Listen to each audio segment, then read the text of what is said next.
मैं विवेक एक बार फिर से अपने YouTube channel stock trading technique पर आपका हार्दिक स्वागत करता हूं। दोस्तों, फ्राइडे का सेशन वॉलेटाइल सेशन था और एक बड़ी गिरावट भी हमें देखने को मिली और जाते जाते हमने नेगेटिव साइड पर ही क्लोजिंग दी।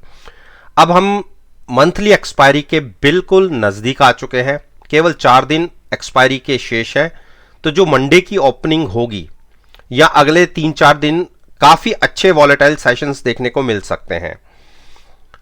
और इस वीडियो के माध्यम से मैं निफ्टी इंडेक्स के 10 स्टॉक्स के ऊपर अपना ओपिनियन आपके साथ शेयर करूंगा मंडे से रिलेटेड, और पिछला सेशन कैसा रहा उससे रिलेटेड जो वीडियो मैंने पोस्ट की थी एक दिन पहले, वो नीचे लिंक है, आप उस वीडियो को देखकर फ्राइडे के सेशन को कंपेयर कर सकते हैं।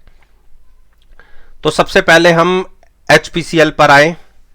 देखिए, एचपीसीएल ने तीसरे दिन एक बड़ी गिरावट दिखाई और 320-22 के लोज लगा दिए। तो इसमें मैंने क्या कहा था, एक बेरिश क्रॉसओवर है, हमें स्टॉक 313 पर मिल सकता है। 1 और 2 बड़ी सपोर्ट ब्रेक हुई हैं।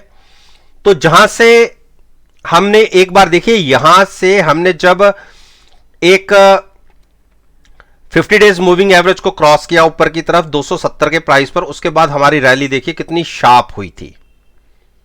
और अब हमने क्योंकि 270 से लेके 360 तक के तकरीबन 90 पॉइंट की हमने रैली देखी है, तो इसमें से तकरीबन ये मानिए 30 से 35 पॉइंट की एक गिरावट तो बनती है। और वो अगर हम देखें प्राइस 313 के आसपास का ही बनता है। देखिए, ऐसा नहीं है कि सपोर्ट ब्रेक नहीं होती, ये सपोर्ट भी ब्रेक हो सकती है, लेकिन अगर हम बात करें पिछले सितंबर 20 से अभी तक ये सपोर्ट एक बार भी ब्रेक नहीं हुई। तो मैं तो ये मान के चलूंगा कि हमें यहां पर बाय करना चाहिए। तो 314 का प्राइस एक ऐसा प्राइस होगा, साइकोलॉजिकली फिगर है कि जिसके नीचे प्राइस जाना नहीं चाहिए। लेकिन अगर मार्केट में कोई बड़ा क्रैश आया तो ये जो सपोर्ट भी ब्रेक हो सकती है, इस चीज को मैं नजरअंदाज नहीं कर रहा। लेकिन फिर भी किसी को हाई से स्टॉक को तकरीबन आप देखिए 10% अगर नीचे लें, 10 से 15% नीचे लेना है, तो यह प्राइस 314 का अच्छा रहेगा। या अगर गिरावट और गहराती है तो 300 के पास आप लॉन्ग पोजीशन ले सकते हैं। लेकिन आपका नजरिया कम से कम दिसंबर एक्सपायरी पूरा होना चाहिए, क्योंकि स्टॉक जब भी किसी तरफ की बड़ी मूव देता है उसके बाद कंसोलिडेट करता है और उसके बाद अपना एक ट्रेंड बनाता है कि अब हमें किस तरफ चलना है। तो अभी के हिसाब से पिछले 3 दिन की क्लोजिंग के हिसाब से ये स्टॉक वीक है। मैं नीचे डिप पर बाइंग की एक स्ट्रेटजी क्रिएट कर रहा हूं और बता रहा हूं, लेकिन स्टॉक वीक है।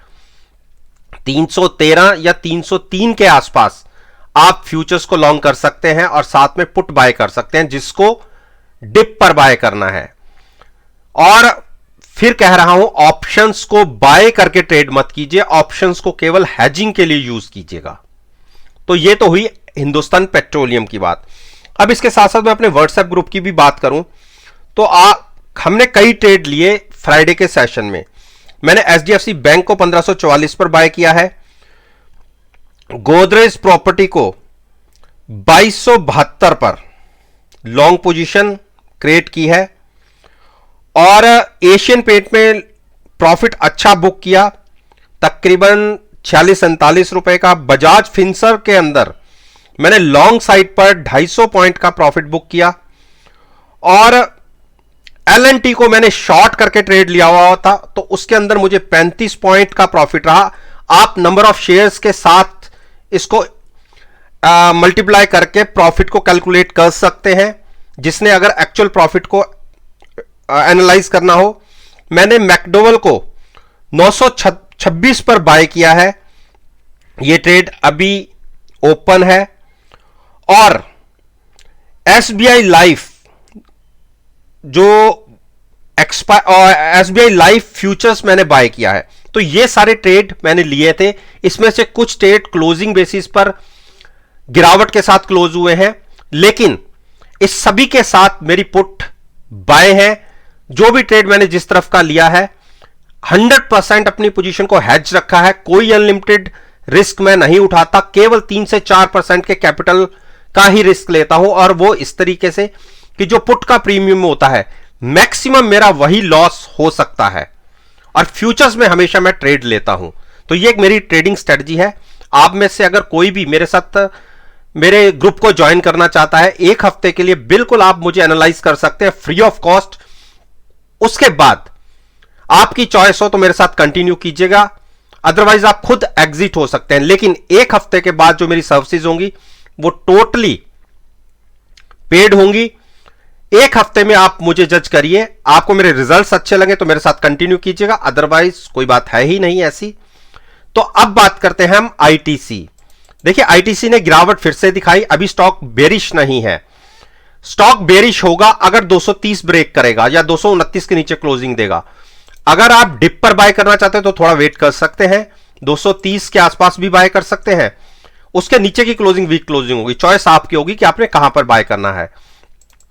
हिंडाल्को ने देखिए एक 438 वाली ये सपोर्ट है, 2 दिन लगातार इसने सपोर्ट को होल्ड किया है, और अगर यहां से गिरावट स्टॉक दिखाता है तो फिर जो सपोर्ट होगी बहुत नीचे की होगी, तकरीबन 40 पॉइंट्स और गिरावट आ सकती है। लेकिन पोजीशन हमारे पास है और पोजीशन 472 के आसपास की है हमारे पास, और हमने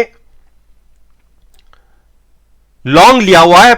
अब मजबूरी है, हमें शिफ्ट करनी पड़ेगी पोजीशन, पुट का प्रॉफिट बुक करना पड़ेगा और एट द मनी नीचे की पुट बाय करनी पड़ेगी और रोल ओवर पोजीशन करनी पड़ेगी। तो आपने क्या करना है, देखिए अभी मार्केट में सेंटीमेंट्स वीक है और मेटल स्टॉक्स पे तो वैसे भी मार पड़ रही है, तो अभी थोड़ा पेशेंस रखिए। स्टॉक क्लोजिंग बेसिस पे आज के दिन के हिसाब से अगर 455 के ऊपर क्लोज होगा, 56 का प्राइस पकड़ लीजिए, तो ही थोड़ी स्ट्रेंथ वापस लौटेगी। और अगर 438 का सपोर्ट ब्रेक होता है तो थोड़ा सा और लंबा घर नीचे का ओपन हो सकता है गिरावट का। मैं शॉर्ट करने की एडवाइस यहां पे बिल्कुल नहीं दूंगा, लेकिन अभी कंसोलिडेशन फेज शुरू नहीं हुआ। एक बड़ी गिरावट हाई से 550 से तकरीबन स्टॉक 100 पॉइंट से बड़ी गिरावट दिखा चुका है, तो मेटल सेक्टर में एक बड़ा गिरावट का दौर चल रहा है। तो इसलिए लॉन्ग साइड तब तक बाय नहीं करना जब तक ट्रेंड रिवर्सल नहीं दिखेगा। जिसकी पोजीशन है हेजिंग के साथ है, एक बार अपने पुट का प्रॉफिट बुक करके शिफ्टिंग करिएगा और at the money put buy करनी है नेक्स्ट एक्सपायरी की। सेम स्ट्राइक बाय नहीं करनी, इस चीज का खास ध्यान रखिएगा। डॉक्टर रेड्डी ने फिर से गिरावट दिखाई और आपको पता होगा कि मैं प्रॉफिट लेके निकला था, मेरा 4600 पे बाय था जो सा, और मैंने बहुत अच्छा प्रॉफिट लिया था। और उसके बाद 3 दिन एक बड़ी गिरावट, सारे के सारे जो फार्मा सेक्टर है उसके अंदर एक बड़ा गिरावट देखी जा रही है। लेकिन अब हमें इसको बाय कहां करना है, अभी बाय नहीं करना। मेरे हिसाब से ये फिर से गिरावट में 4500 टच कर सकता है। एक देखिए बेरिश क्रॉसओवर की पॉसिबिलिटी बन रही है, तो जब बेरिश क्रॉसओवर होता है तो पैनिक सेलिंग होती है, तो इसलिए हम सेल करके ट्रेड नहीं करेंगे। नीचे जब गिरावट में स्टॉक कंसोलिडेट करेगा तो वहां लॉन्ग करेंगे। तो थोड़ा सा वेट एंड वॉच की स्ट्रेटजी रखिए। सिप्ला, देखिए सिप्ला में आपको पता होगा कि मेरे पास 924 के आसपास का ट्रेड था, और जब ये एक बड़ी मूव दिखी थी मैं टर्मिनल पे था नहीं और मैंने एग्जिट नहीं ले पाया था, और उसके बाद अगले दिन ऊपर जरूर गया, लेकिन उसके बाद एक बड़ी गिरावट। अब फिर से स्टॉक पिछले लोज के आसपास आ रहा है, तो अगर हमें एक ट्रेंड रिवर्सल दिखेगा तो ही बाय करेंगे। अभी इसमें भी बेरिश क्रॉसओवर बन रहा है, तो इसलिए इसे भी बाय नहीं करना, हम इसे डिप पर बाय करेंगे जब आरएसआई 30 या उसके आसपास होगी, तो अवॉइड करिए लॉन्ग साइड।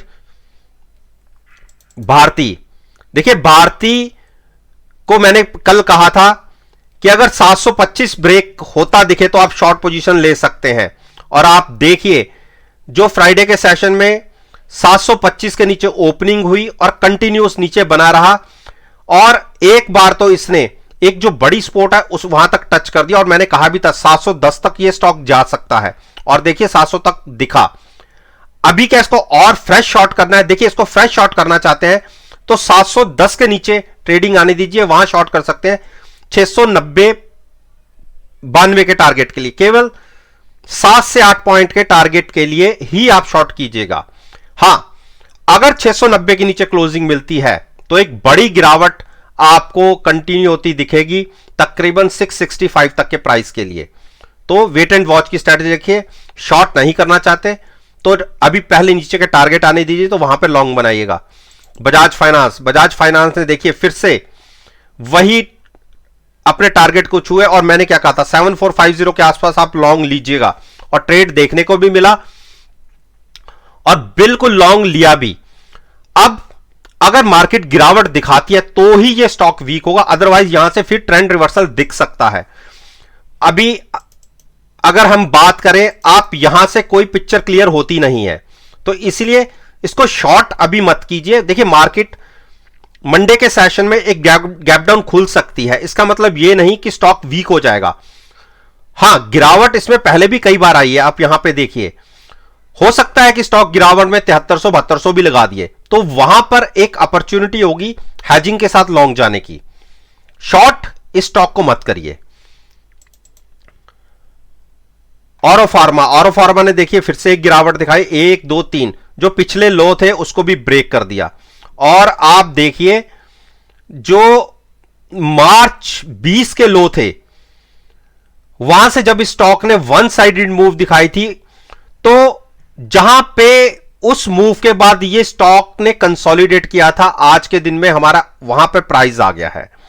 यानी हाई से देखिए स्टॉक कितना जबरदस्त करेक्ट कर चुका है, तकरीबन 35 से 40 पॉइंट। तो क्या यहां से ट्रेंड रिवर्सल हो सकता है? देखिए अगर आज के हिसाब से देखेंगे तो ऐसा नहीं है कि इसकी आरएसआई पहले नीचे नहीं गई। देखिए आरएसआई 10 तक भी गई है, लेकिन वो केवल एक आधी बार ही देखने को मिली है। लेकिन फिर भी मैं ये कहूंगा कि स्टॉक अभी गिरावट दिखा रहा है, तो अभी लॉन्ग मत करिए। जिसने फ्रेश ट्रेड लेना है, जिनके पास लॉन्ग बना हुआ है, वो अपनी पोजीशन को रोल ओवर करें। पुट में प्रॉफिट होगा और फ्यूचर्स में लॉस होगा, लेकिन आपकी फ्यूचर्स की एवरेज अब काफी नीचे की आ जाएगी। हां, लॉस जरूर होगा, लेकिन जो शिफ्टिंग करेंगे आप एट द मनी पुट पे कीजिएगा, ना कि सेम स्ट्राइक। जिनकी शिफ्टिंग करनी है, नया ट्रेड अभी लॉन्ग साइड पर मत लीजिएगा। अंबुजा, देखिए अंबुजा ने क्या बड़ी गिरावट दिखाई, और देखिए हमने कहां से शॉर्ट किया था, 420 से हम शॉर्ट करके बैठे हुए थे, और इंट्राडे में 395 का टारगेट था, वो मेरा हिट हो गया। आप देखिए मेरी पिछली वीडियो उठा के देख लीजिए, मैंने कहा था कि गिरावट और गहराती है तो पहले 405 और फिर 395 का टारगेट हिट हो सकता है, और हमने जो लो लगाया 396 के आसपास का लगाया। तो अब क्या यहां से बेरिश, देखिए बहुत बड़ी सपोर्ट अब बचती है केवल 399। अगर यह गिरावट आती है तो हम फिर से जहां से हमने रैली दिखाई थी 380 की तरफ जा सकते हैं। अगर स्टॉक 399 पर रुका तो हो सकता है ट्रेंड रिवर्सल हो, लेकिन पॉसिबिलिटी कम लग रही है। मेरे हिसाब से स्टॉक गिरावट में 380 के आसपास आ सकता है। कॉन्शियस रहिएगा, लॉन्ग ट्रेड मत लीजिएगा। जिनकी शॉर्ट पोजीशन यहां से 420 से हमने बनाई हुई है, वो चाहें तो अगर 398 के या 400 के आसपास स्टॉक अटके, क्लोजिंग हमें 402 की मिली है, तो एक बार अपना प्रॉफिट बुक कीजिए। 395 के आसपास की क्लोजिंग फिर से एक शॉर्ट की अपॉर्चुनिटी होगी 380 के टारगेट के लिए। 420 वाले अपना प्रॉफिट लेके बुक करके एग्जिट हो जाए, वो एंट्री ना ले। जिसने फ्रेश एंट्री लेनी होगी वो 395 के नीचे क्लोजिंग मिलने पर ले। तो दोस्तों, ये मैंने निफ्टी इंडेक्स के 10 स्टॉक्स के ऊपर अपना ओपिनियन आपके साथ शेयर किया है, और मेरा यह मानना है कि अगर मेरी इस वीडियो को आप जो 22 नवंबर का सेशन होगा उसके साथ एनालाइज करेंगे, यकीन मानिएगा आपको बहुत अच्छा प्रॉफिटेबल रिजल्ट्स देखने को मिलेंगे।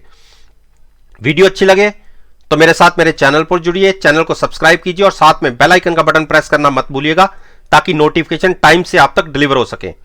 इस बात के साथ मैं आपसे विदा लेता हूं और एक नई वीडियो के साथ फिर से आपके सामने आऊंगा। तब तक के लिए धन्यवाद। Take care.